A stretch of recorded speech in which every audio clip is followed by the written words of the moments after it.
Dale. Como pudieron escuchar los oyentes, nuestros invitados de hoy no son precisamente mudos, no hubo forma de frenar, pero a diferencia de lo que ocurre en los matrimonios, uno tiene que escuchar cada pelorata con poco sentido. En cambio, lo que trajeron nuestros invitados fue conocimiento muy elaborado y muy ameno además. Así que, Oscar, tenías que contestar una pregunta del bloque anterior. Mira, de lo que planteó José Luis, hablando en términos geopolíticos, el principal aliado geopolítico del gobierno militar era la Unión Soviética. Por eso Viola y Videla, que eran generales prosoviéticos de la logia Sí. San Martín, dentro del ejército. Entonces, Perdón, ¿qué significa de la logia San Martín? Bueno, dentro de las Fuerzas Armadas hay varias logias. Por ejemplo, los marinos tienen varias logias británicas Sí. masónicas en su mayoría, ¿no? Los nacionalistas del ejército argentino también tienen. Y la logia San Martín era la logia que tenía a todos los militares, industrialistas y que miraban con simpatía a la Unión Soviética. En este caso, discúlpame, ¿de qué logia San Martín estás hablando?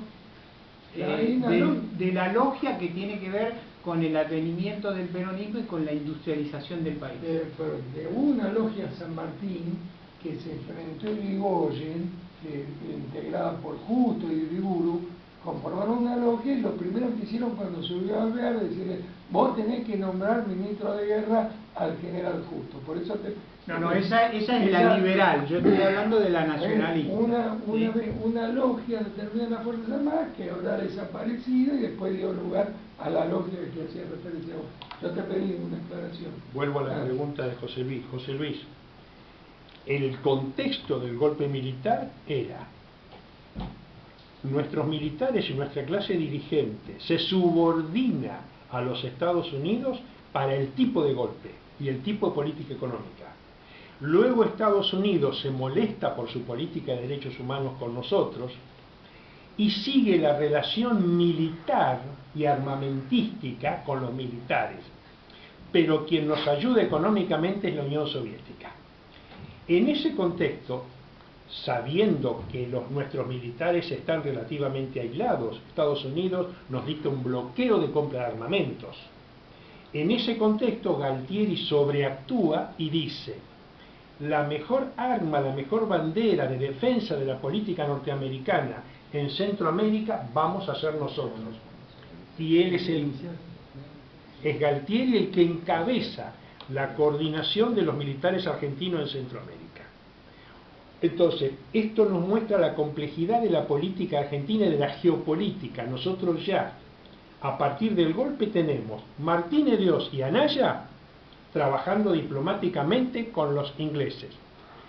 El general Galtieri trabajando política, militar y diplomáticamente con los Estados Unidos. Y en el medio haciendo fintas con la Unión Soviética, que es la que nos compra granos. Por eso el PC, el Partido Comunista Argentino, casi no tiene bajas en la época del proceso militar, mientras que la mayoría de las bajas son del peronismo, de los sectores del trotskismo, de otros. Porque eran pocos en relación al peronismo, pero hay inclusive una denuncia de que el propio Comité Central del Partido Comunista te entregó una lista de militantes que desaparecieron todos. Es una interna que el PC la saldó con los militares. No, es una interna que el PC la saldó con una decisión muy fuerte. O sea, en el año 86-87 el PC se rompió y nunca más reconstituyó la fuerza que tenía previamente. Casualmente, nosotros tenemos dos entrevistas realizadas al general Videla. Una es la de Ceferino Reato y otra es la de Márquez. Según Márquez dice que esto lo tiene grabado. Según Márquez, el general Videla le dice que su magnífica relación en el PC era con uno de los líderes intelectuales más brillantes del PC, que era Fernando Nadra. Así que... ¿Quién dijo eso, perdón? Según Márquez, Sí. se lo dijo Videla y él lo tiene grabado. me parece que lo importante es que cuando profundizamos la geopolítica de Malvinas, nos aparece naturalmente qué pasó geopolíticamente en el 76. Lo que vos preguntás lo podemos corroborar. Inteligencia de ejército, en algún momento seguramente se van a los documentos secretos van a aflorar y se ve ahí la cantidad de oficiales, fundamentalmente argentinos, que estuvieron tanto en El Salvador como en Nicaragua, trabajando obviamente contra, en el caso de Nicaragua, contra el sandinismo, ¿no es Contra el cierto? sandinismo. Pues planteando esa cuestión, se le hago una pregunta a los dos. Indudablemente cuando los oficiales argentinos impulsaron el golpe de Estado del 80 en Bolivia, impulsaron la guerra contra insurgentes en El Salvador y en Nicaragua, ¿esperaban algún tipo de retribución por parte de los Estados Unidos? Dos preguntas en una ahí. Lo de Galtieri, ¿puede haber tenido un visto bueno previo de aquel momento en que fue a Estados Unidos y lo llamaron general majestuoso? Por lo que yo sé, Galtieri lo único que tenía de majestuoso era la cantidad de whisky que ingería. Y la segunda pregunta tiene que ver con lo que hemos visto recién. O sea, ¿tiene algún visto bueno por parte de los Estados Unidos? No, en realidad lo que quise decir es otra cosa. ¿Esperaban alguna retribución los militares cuando hicieron las Malvinas, esperando alguna pasividad de los Estados Unidos? Es más, el agregado militar argentino en Estados Unidos le dice a Galtieri que no van a mover la flota directamente, que se quedara tranquilo, que no iba a pasar nada. O sea, desde el punto de vista militar, que iba a haber escarceos diplomáticos, posturas, pero nada más. Esto le dice el agregado militar argentino, no me acuerdo ahora el nombre. No sé si es María Gil. No me acuerdo, no estoy seguro. Es María Gil, mira, yo no me acuerdo. Sí, doble apellido. Era un general que le dice a Galtieri que quédese tranquilo, que está todo controlado. Mira, los intríngulis básicos están en la pregunta que vos planteás. En la historieta oficial, el milico tarado borracho se cortó solo, nadie se enteró y armó la guerra. En los estudios geopolíticos, la guerra se arma en Inglaterra con el alto nivel de la dirigencia argentina, en Estados Unidos con el alto nivel de la dirigencia argentina, no solo Galtieri, general María Gil y otros, pero además Estados Unidos manda a Buenos Aires en muchos viajes entre el 76 y el 82 a su número uno en inteligencia, el general Vernon Walters, jefe de la CIA. Entonces, en esencia, lo que Estados Unidos le promete y le propone a Galtieri y a nuestras Fuerzas Armadas es algo que es lógico, necesario y razonable que Galtieri lo haya aceptado. Entonces, yo en el... ¿Qué es lo lógico y razonable? Lo lógico y razonable es, miren muchachos, miren argentos, ustedes están de jorobar con la cuestión Malvinas. Joroban y joroban y joroban y joroban. Nosotros tenemos una chance de resolver esta situación. Vamos a fabricar una guerra donde el coordinador de la guerra es papá, y papá es los Estados Unidos. La guerra tiene que hacerse de la siguiente manera. Ustedes van a ocupar, no pueden matar a nadie. El garante de cómo se hagan las cosas es papá. Establecida que sea la guerra y después de un periodo de confusión, les propongo un gobierno tripartito con apoyo de las Naciones Unidas, donde papá es la garantía. Ustedes se pelean un poco con Inglaterra y Inglaterra un poco con ustedes, pero es la chance de que esa enorme zona de una riqueza infernal, ustedes como están ahora no tienen nada.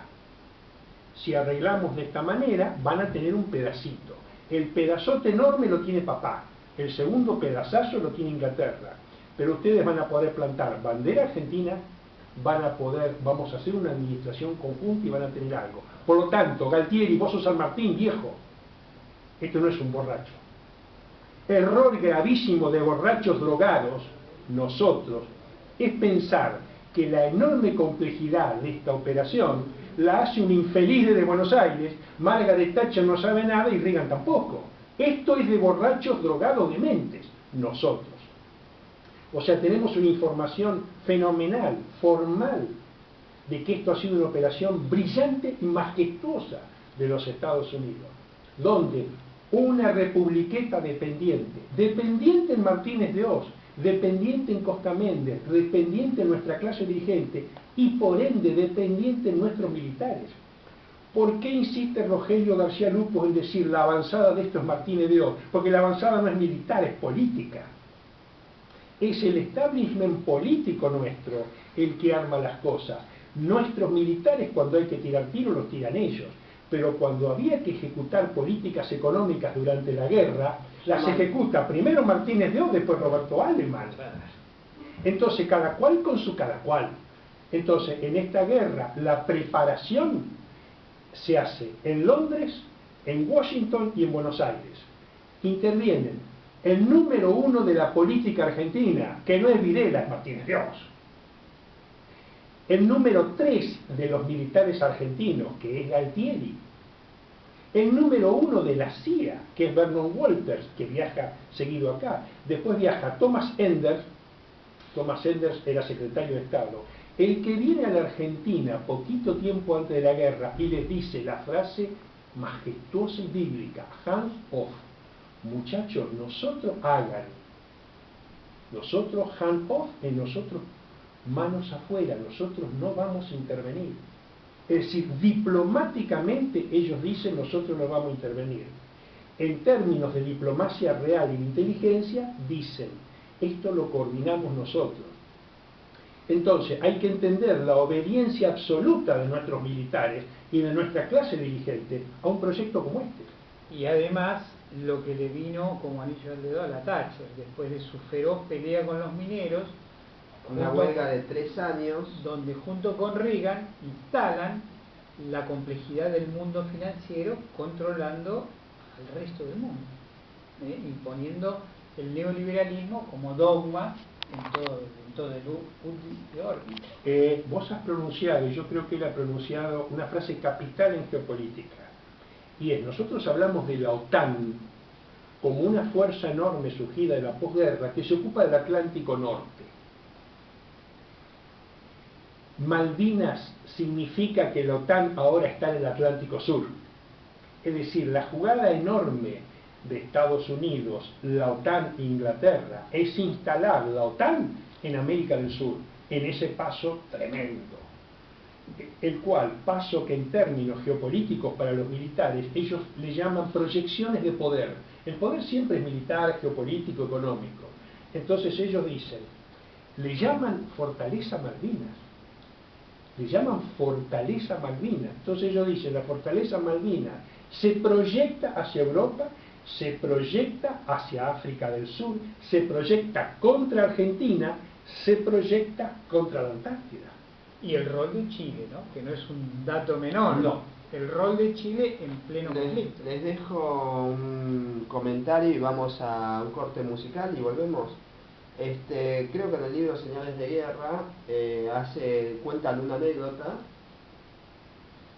y en la anécdota dice que en diciembre del año 81 el jefe de la DINA chilena, el jefe del Servicio de Inteligencia chileno, le presenta un informe muy temprano, un día a la mañana, a Pinochet y dice: general, la Argentina está preparando una invasión a las Islas Malvinas para tal fecha. Y Pinochet le contesta: yo eso lo sé hace 6 meses, o lo sé desde el año pasado, una cosa así. Pues la respuesta la tenemos después del programa, Okay. Después del corte musical. Ok. Después del programa.